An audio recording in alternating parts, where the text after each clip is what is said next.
Entering chairman তারিক রহমান এবং interim গভর্নমেন্টের chief adviser professor Mohammad ইউনুসের মধ্যে একটা সৌহার্দ্যপূর্ণ পরিবেশে মিটিং হয়।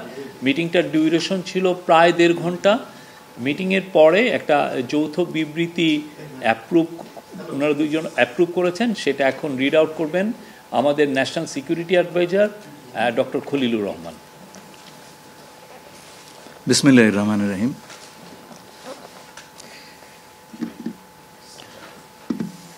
মাননীয় প্রধান উপদেষ্টা এবং বিএনপির ভারপ্রাপ্ত চেয়ারম্যান দুজনের অনুমোদিত যৌথ বিবৃতিটি আমি পাঠ করে শোনাচ্ছি। আজ বিএনপির ভারপ্রাপ্ত চেয়ারপারসন জনাব তারেক রহমান লন্ডনে সফররত প্রধান উপদেষ্টা প্রফেসর ডক্টর মোহাম্মদ ইউনুসের সাথে সাক্ষাৎ করেন। অত্যন্ত সৌহার্দ্যমূলক পরিবেশে তাদের বৈঠক অনুষ্ঠিত হয়। জনাব তারেক রহমান প্রধান উপদেষ্টার কাছে আগামী বছরের রমজানের আগে নির্বাচন আয়োজনের প্রস্তাব করেন। দলের চেয়ারপারসন বেগম খালেদা জিয়াও মনে করেন ওই সময় নির্বাচন অনুষ্ঠিত হলে ভালো হয়। প্রধান উপদেষ্টা বলেন যে তিনি আগামী বছর এপ্রিলের প্রথমার্ধের মধ্যে নির্বাচন অনুষ্ঠানের ঘোষণা দিয়েছেন। সকল প্রস্তুতি সম্পন্ন করা গেলে 2026 সালের রমজান শুরু হওয়ার আগের সপ্তাহেও নির্বাচন আয়োজন করা যেতে পারে। সেক্ষেত্রে সেই সময়ের মধ্যে সংস্কার ও বিচারের বিষয়ে পর্যাপ্ত অগ্রগতি অর্জন করা প্রয়োজন হবে। জনাব তারেক রহমান প্রধান উপদেষ্টার এই অবস্থানকে স্বাগত জানান এবং দলের পক্ষ থেকে তাকে ধন্যবাদ জ্ঞাপন করেন। প্রধান উপদেষ্টাও জনাব তারেক রহমানকে ফলপ্রসূ আলোচনার জন্য ধন্যবাদ জানান। আপনাদের সবাইকে ধন্যবাদ। আমরা 7টা কোশ্চেন নিব। আপনারা কোশ্চেনগুলো করবেন হচ্ছে আমাদের national security adviser doctor Khalilur Rahman এবং বিএনপির স্ট্যান্ডিং কমিটির মেম্বার আমির খসরু মাহমুদ চৌধুরী। প্লিজ। আমার একটা প্রশ্ন, জুলাই সনদ নিয়ে কোনো কথা হয়েছে কি আজকের বৈঠকে? না, জুলাই সনদ নিয়ে তো অলরেডি আলোচনা চলছে দেশে, এবং এই ব্যাপারে আমাদের মধ্যে অলরেডি সিদ্ধান্ত আছে যে ঐক্যমতের ভিত্তিতে জুলাই সনদ হবে, এবং সংস্কারের ব্যাপারেও একই উত্তর আমাকে দিতে হয় যে ঐক্যমতের পরিপ্রেক্ষিতে আমরা সংস্কার এবং জুলাই সনদ দুটাই করব। সকলের ঐক্যমতের পরিপ্রেক্ষিতে সেটা সিদ্ধান্ত নেওয়া হবে, এবং এটা আমি নিশ্চিত এটা খুব কম সময়ের মধ্যে আমরা সেই সিদ্ধান্ত নিতে পারব।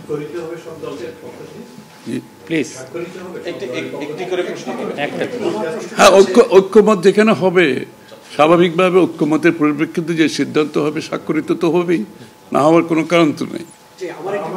Please please please please please. উনি প্রশ্নটি হচ্ছে যে যেটি বারবার যে কথাটি বলা হচ্ছে যে রুটম্যাপ, নির্বাচনের রুটম্যাপ, নির্বাচনের একটি সঠিক তারিখ নির্ধারণে আসলে সমস্যাটা কোথায়? একটি সঠিক তারিখ সুনির্দিষ্ট তারিখ, এর কোনো সমস্যাই নাই। আমরা কোনো সমস্যা দেখছি না। কেউ দেখলে পারে এটা ভুল দেখছেন।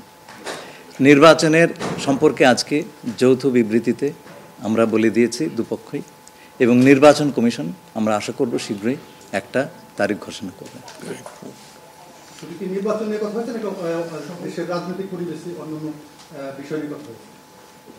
সব বিষয়ে আলোচনা তো হবে স্বাভাবিক। আমরা তো নতুন বাংলাদেশ গড়ার প্রত্যয় নিয়ে সামনের দিকে এগোচ্ছি। সবাই আমরা চাই দেশ গড়ার যে প্রত্যয় আমরা নিয়েছি, আমরা ঐক্যবদ্ধভাবে সেই কাজটা করব। শুধু নির্বাচনের আগে নয়, নির্বাচনের পরেও বাংলাদেশ গড়ার যে প্রত্যয় নিয়ে আমরা সবাই ঐক্যমত হয়েছি সেটা আমরা সামনের দিকে এগিয়ে নিয়ে যাব। কথাটি বলা হচ্ছে যে রুটম্যাপ, নির্বাচনের রুটম্যাপ, নির্বাচনের একটি সঠিক তারিখ নির্ধারণে আসলে সমস্যাটা কোথায়? একটি সঠিক তারিখ সুনির্দিষ্ট তারিখ, এর কোনো সমস্যাই নাই। আমরা কোনো সমস্যা দেখছি না। কেউ দেখলে পারে এটা ভুল দেখছেন। নির্বাচনের সম্পর্কে আজকে যৌথ বিবৃতিতে আমরা বলে দিয়েছি দুপক্ষই, এবং নির্বাচন কমিশন আমরা আশা করব শীঘ্রই একটা তারিখ ঘোষণা করবে।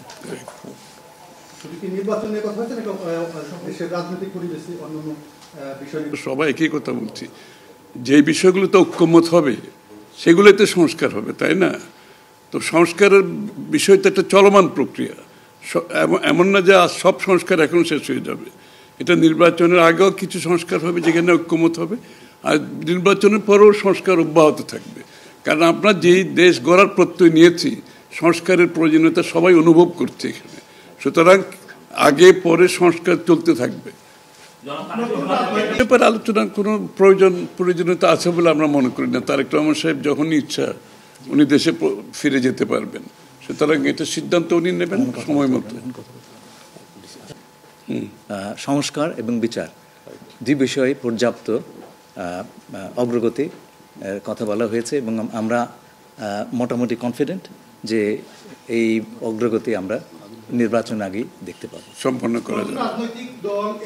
টু ওয়ান ওনারা দুজনে দীর্ঘ সময় আলোচনা করেছেন। নিশ্চয়ই সন্তুষ্ট, নিশ্চয়ই সন্তুষ্ট। শুধু আমরা তো বলছি নির্বাচনের আগে নয়, নির্বাচনের পরেও দেশ গড়ার ক্ষেত্রে আমরা সবাই একসাথে কাজ করতে হবে, নতুন বাংলাদেশ করতে হবে। আর সন্তুষ্ট না হলে তো যৌথ ঘোষণা আসবার কথা নয়। না, এটা তো নির্বাচন পরবর্তী সিদ্ধান্ত, যারা নির্বাচিত হবে তাদের সিদ্ধান্ত। সুতরাং এখানে তো আলোচনা হওয়ার কিছু নাই। Thank you.